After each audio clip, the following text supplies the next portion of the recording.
I'm Morgan. I'm an international business major with a minor in economics. So I chose Northern because I really wanted to go to a small school that still had a strong community and be able to study what I love, which is business.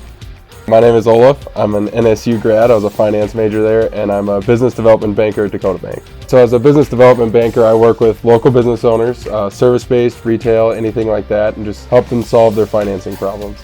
Northern is an awesome school for business because it's a very intimate setting. You get to know your professors. You have awesome fellow students from all over the world. Both of the internships that I had before I graduated were because of the Northern School of Business and the faculty helping me get those internships, which led to the career I'm in today.